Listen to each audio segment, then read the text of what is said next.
Everything we thought we knew about our world is changing at overwhelming speed. Our planet is becoming hotter, more polluted, and a harsher place to live. For so long, humans tried to survive in the face of climate change, and now the climate system is speaking back. Never before have we had such awareness of what we are doing to the planet, but never before have we had so much power to do something about it. This unprecedented time in our journey calls for change, to find a better way to live in order to save the human race. Extreme E is bringing about equality in motorsport, with male and female drivers racing in cutting-edge, fully electric off-road SUVs, battling wheel-to-wheel in damaged areas of the planet, highlighting the threats to our environment and promoting electrification. This is racing for the future of humanity. This is the Electric Odyssey.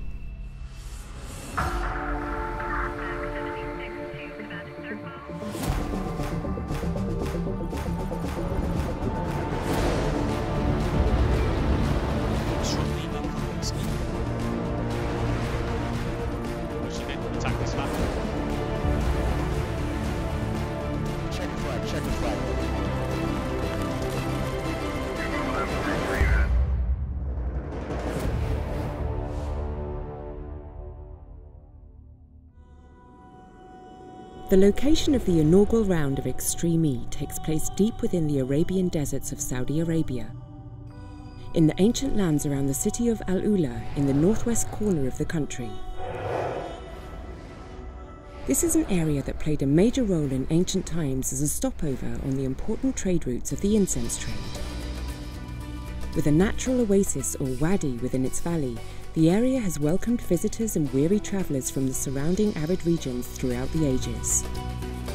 As the site of the ancient kingdoms of Dadan and Likyan, they controlled the caravan trade routes before being conquered by the Nabateans, who established Hegra, famed for its spectacular tombs. This largely undiscovered area holds a timeless mystery that has been carried throughout its complex past. But we're not here just to give you a lesson in ancient history. Extreme E is a cutting-edge motorsport like you've never seen before, so let's get you up to speed with how an X-Prix works. An Extreme E race consists of 2 laps. The team's female and male drivers complete one each in any order and can use a hyperdrive power boost once on every lap. Day 1 is qualifying, made up of 2 sessions. All 9 teams do 2 laps in both session 1 and 2. The times set from both are then combined to make up the qualifying order, and the first championship points of the weekend are claimed. The top 3 go straight to the semi-final, 4th, 5th and 6th go to the crazy race, with the bottom 3 heading to the shootout to decide the last 3 finishing places of the weekend. Day 2 starts with the semi-final, with the top 2 finishers proceeding to the final, leaving 1 spot up for grabs to be claimed by the winner of the crazy race. The first team to cross the line in the final wins the X-Prix, taking 25 precious championship points and the glory. Points from all 5 X-Prix go towards the overall teams and drivers title. Who will conquer these environments and be crowned the first Extreme E champion? In the first round of the series, there was much drama in qualifying on day 1 of the Desert X-Prix. Lewis Hamilton's X44 headed out first, and their driving talent of Sebastian Loeb and Cristina Gutierrez set a time that looked hard to beat. Dakar legend Carlos Sainz and Leia Sanz's combined desert experience couldn't grab them the top spot as Acciona Sainz came close. Andretti United looked super fast on their first lap, with 2019 World Rallycross champ Timmy Hansen behind the wheel. Just before he handed over the car to his teammate Katie Munnings, he picked up a rear tyre puncture. In the face of adversity, Munnings brought the car home on 3 wheels, which slotted them into a provisional 3rd place. A flat-out and fearless lap from Rosberg X-Racing driver Molly Taylor meant when she handed over to Johan Kristoffersson, there was a matter of seconds between them and leaders X44. A near-perfect lap saw them set the fastest time overall, but a penalty for speeding in the switch zone where the driver swap takes place saw them tumble down the qualifying order. Despite this, they still managed to finish in the top 3 and secure a spot in the semi-final, alongside Acciona Sainz and qualifying winners X44. As the dust settled and the sun rose over the desert for day 2, it was finally time for the first wheel-to-wheel racing action to take place, as the top 3 qualifiers lined up for the semi-final. Here is your starting list. So from P3, it's Kristoffersson and Taylor. From P2, Carlos Sainz and Laia Sanz. And from P1, on the pole, if you like, Sebastian Loeb and Cristina Gutierrez. Green light either side of the grid, loads of wheel spin from everybody. Kristoffersson looks to have got the best traction on the outside line. Going to try and squeeze across. Oh, Loeb getting a squeeze into Carlos Sainz, almost contact between them already. Sainz has managed to edge Loeb. Loeb drops in behind him. Kristoffersson side by side now. Sainz is pushing them out wide, they're running across the dirt. Carlos Sainz with the whole shot, the driver who hasn't got any racing experience is in the lead here. Watch now, Sainz is blocking off on the inside. Loeb's got him, X44 with a whole shot. In the background, Hans Kristoffersson got extra exit speed with that line through. Somehow they've managed to get through, and it's the Rosberg car that leads. Look at Kristoffersson, he's broken away because of this dust. Look, completely blind. And the biggest challenge here is you don't know where those rocks are, you don't know where these hazards that can trip the drivers up, as we saw in qualifying, are. So this is the big drop that they have to negotiate. The 100-meter drop at 45-degree angle. You can see the air that they got there for Kristoffersson. Now it's the turn of Loeb. Oh, a lovely jump. They're a long way back, Karun. Acciona Sainz are a long way back. I think Carlos has backed out of it a little bit just to get some visibility and get a clean run through. He's nearly 20 seconds now behind Kristoffersson. Into the switch zone then. Molly Taylor, we can see running across to jump in and swap out for Kristoffersson. They've got, look at the advantage they've got. Sainz is just coming in. Molly Taylor's doing a great job. She's extending the lead here over Gutierrez. Nico Rosberg, he'll be delighted with how this opening race has gone. Brilliant drive by Johan Kristoffersson off the start, but it's Molly Taylor who brings the car home to win the first ever semi-final. They book a space in the final. That perfectly executed cutback by Kristoffersson at turn 3 left RXR's rivals in the dust, and with the pressure on in lap 2, Molly Taylor remained composed and in control to bring the car home and secure their place in the final. X44 will join them after making it through the dust in one piece and crossing the line in second, meaning Acciona Sainz's weekend ends at the semis. Rosberg X Racing have looked fast so far this weekend, but for team boss Nico, having an Extreme E team is about more than just racing. We want to fight for the wins. I mean, that's what we're here for, and I think we're on for that. Other teams that are seemingly most competitive at the moment is X44, so that's kind of the people to beat at the moment. Point though of taking part in this championship is that just as important as fighting for wins is the impact that we're going to have. The social cause is the foundation of the championship, and this is why I'm here. Because that's my passion, and I want to do everything in my power as well to support that and to accelerate climate action around the world, because it's time now. I mean, we're really running late, and this is what I love about Extreme E. It's really the crossover between sustainability and awesome racing.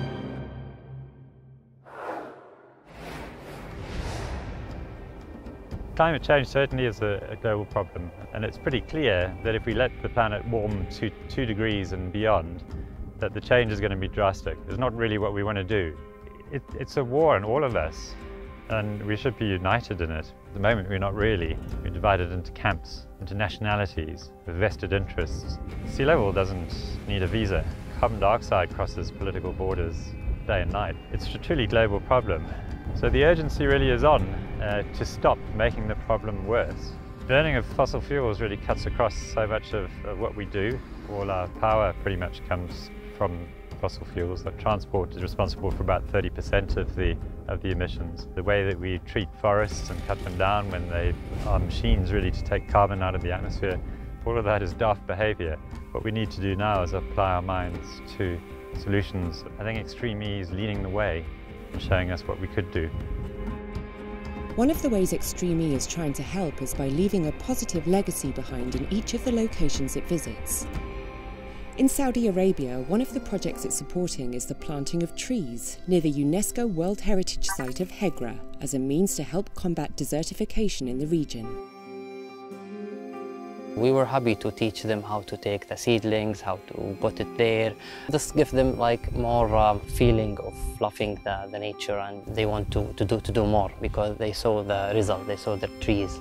The project is about to restore the cultural landscape here in Hegra and to replant the plants here. The project started with 10,000 seedlings and we're aiming to 3 million seedlings. We are trying to replant this native species, like this small seedling in future will become like a big, like 3, 4, 5 meters trees.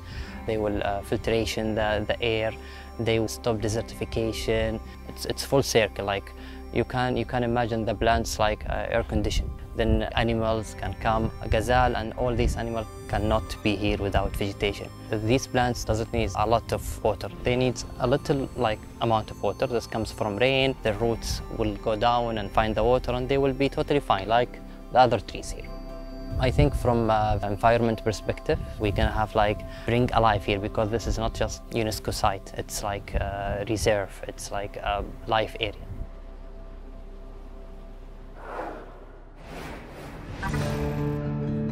With the global adventure of Extreme E having finally begun in Saudi Arabia, the seemingly impossible dream of racing in the most remote corners of the world was now a reality. This leap into the unknown would be a brave step for 2009 Formula One World Champion Jenson Button, as he would be taking on the challenge as both driver and team boss of JBXE. But he was interested in the series from the outset. You know, I thought it sounded fantastic, but you know, a lot of fantastic things don't come to fruition. So, you know, it's something that's very difficult because you're traveling the world, going to places that no one's really set foot on. So yeah, there's a lot to come together for it to actually happen. You know, fair play to Alejandro and the whole team. You know, to see this live and to see what he's achieved so far, it's very special. And we can achieve great things with racing, but also bringing awareness to the areas that have been so affected with climate change. Jenson had chosen Michaela Arling-Kotelinski as his teammate, who had been helping develop the car since the beginning. To be here from the start, when there was no Jenson Button involved, or Nico Rosberg or Lewis Hamilton, and everybody was just asking me, do you really think this series is going to happen? And to be here now, with all these names in the series, and also especially being in JBXE, it's just amazing. And it makes me feel proud, to be honest, to have been a part from the start when it wasn't this big, and here we are now. We're going to have very different trains all around the world in the 5 races, which is what makes it so exciting. I don't think one person has an advantage over others. I've done 3 races off-road, and I've driven a rally car to practice, you know, sliding a car, and so I kind of understand it, but this thing is very different. The first time that I went up to full power in Wales, it was, yeah, proper exciting. I mean, I went slower around the lap that we had because you're just out of control the whole time, trying to control it. So there's definitely going to be a bit of that, but I mean, you've got to really think on your feet, which I think is awesome. I think that's great for all of us. It's not from experience, it's not muscle memory. So I'm really looking forward to challenging myself and the car around these different terrains. I think it's going to be so important to be able to work together, to give each other information about the practice lap. What were your thoughts? To try to find a car that suits both of the drivers. So I think the teamwork is going to be so important, and that's why I was also happy at the test in Wales, because I mean, you were really helpful. Oh, thank you. But I think we understand the car reasonably well, and we have the same sort of feeling of what we'd want from a car, which is great. Never going to be identical, but the thing is we get such limited testing with the car anyway, so we can at least put it into a place where we both feel comfortable with it. People are going to have incidents. You know, these cars are very powerful. They're not so easy to drive. It's a different condition to what most people have tested it in, and the course is pretty insane. So I think you're going to have a lot of drivers with big smiles on their face. We're all on the same page. We want to go racing, we want to have fun racing, we want to win. But in terms of what it means, you know, sustainability, I think it's great. You know, I think we have a voice as drivers, especially, you know, the Nico Rosbergs of this world and the Lewis Hamiltons, and myself being an F1 world champion. And people do stand up and listen, which is great, and we're pushing this as hard as we possibly can to help the issues that are out there with climate change.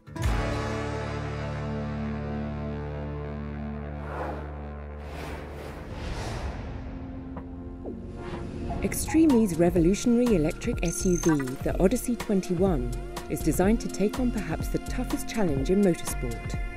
The car's battery stores 40 kilowatt hours of usable energy, the equivalent of a 550 horsepower combustion engine, with dual motors makes it capable of creating 1,000 Newton meters of torque.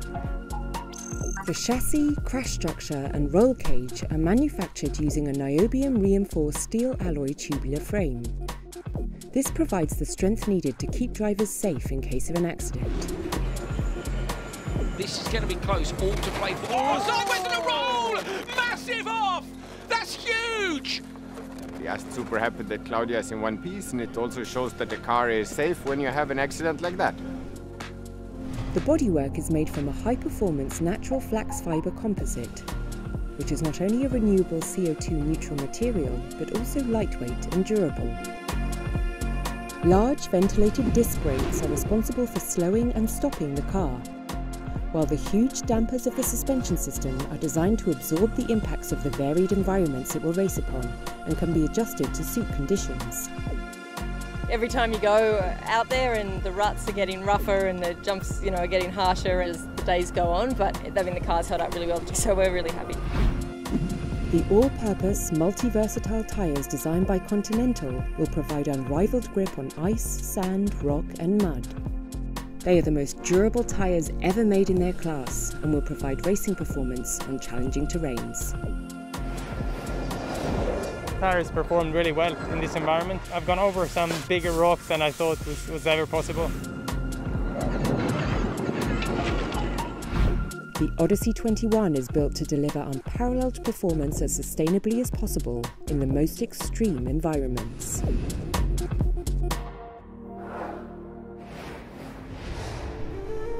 The location of the Desert Express in Al Ula certainly is an extreme environment, situated deep within the vast Arabian desert, but it has been home to human civilization for thousands of years. After the Dadanites settled here around the 8th century BC, the next major civilization was the Nabateans, who established Hegra, the second biggest city of the kingdom after Petra, in what is now known as Jordan. An important stop on the Incense Road, the majority of what is left is a collection of tombs carved into the natural sandstone and is now a UNESCO World Heritage Site. Now, this is a place which is known as a Hegra, but locally as known as Madan Saleh. The Nabateans, when they conquered here exactly in early 1 BC, they found 150 tombs plus the 130 water wells in this area underground. During the Nabateans, when they conquered this area, they building a huge water management, and they use it as a way to store the rainwater, and then they store it in a water container. The water is the only reason they exist in this civilization, because without water, this civilization cannot survive the hot desert environment in this today. There's a line over there, they carve it all the way, so they know the direction of the water. When the rain that time hits this area, and then they carve it through here, and then all the way inside this water container.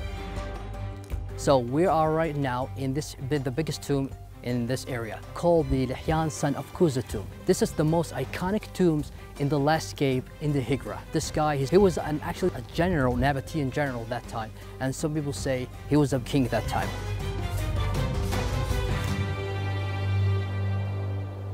The Nabateans, some people, they're just moving because the trade road or the Francis road has suddenly no longer able to trade. Suddenly the people of that time, they just vanished. They just go somewhere else and they became a history.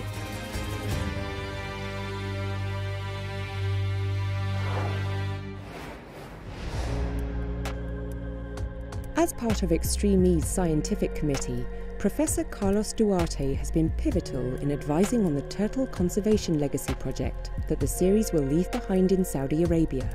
But along with endangered turtle species, the Red Sea has many important environmental stories to tell. Not least its incredible coral reefs, an ecosystem that has suffered globally at the hands of climate change.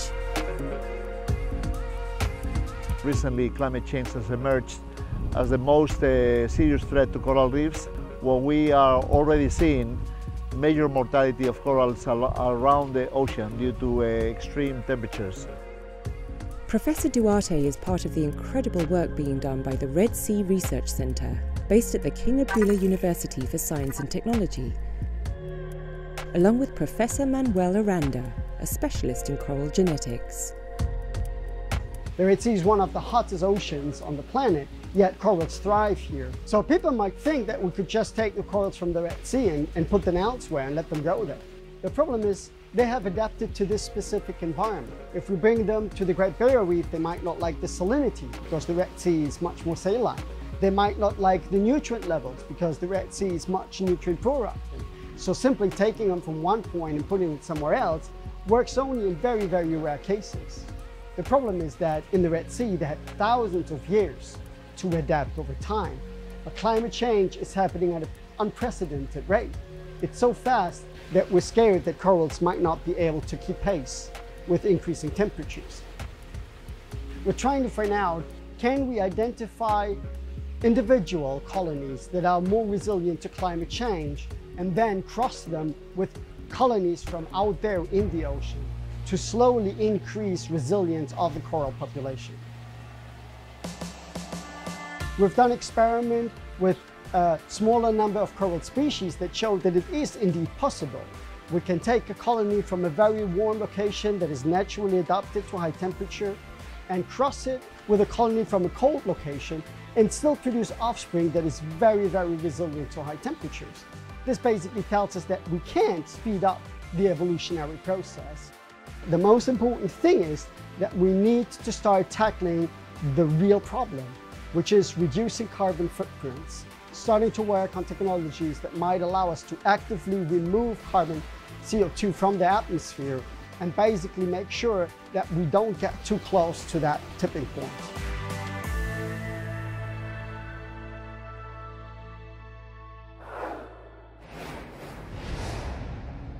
With 2 out of the 3 places in the Desert X pre-final already filled by Rosberg X Racing and X44, it was time for the crazy race to decide who would claim the last spot.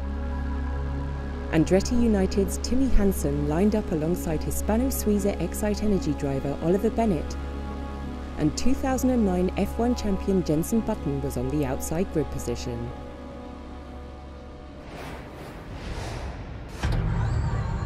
And we are off, so all 3 cars trying to find some traction. The sand plumes coming up behind them. It looks like Hansen's got the lead straight out the block. Jenson Button coming through on the left, and then last is the Hispano-Suiza. But a really nice start there for Timmy Hansen. All those years of experience really gaining for him, and he's managed to get a clear lead. That's what he needed, but to the left and right, both the Button and Bennett have taken their lines. They've tried to find some clear spaces. They head down to the first gate. Hansen swinging the back end round, and he goes through first. It looks like Button's lost a bit of momentum here. Timmy Hansen, though, broken away. He's done exactly what he and Andretti would have wanted to do. At the switch, Timmy handed the car over to Katie Munnings with a big lead over Hispano-Suiza and JBXE. After suffering a puncture at this point the previous day, a place in the final had seemed unreachable.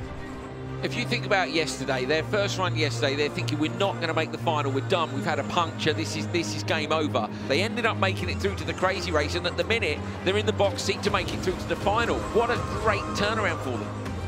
Only 1 car going through from the crazy race, and it's going to be the Andretti United machine. Katie at the wheel now, Timmy Hansen having given her a great lead on the way in, and they are in the final. Fantastic performance.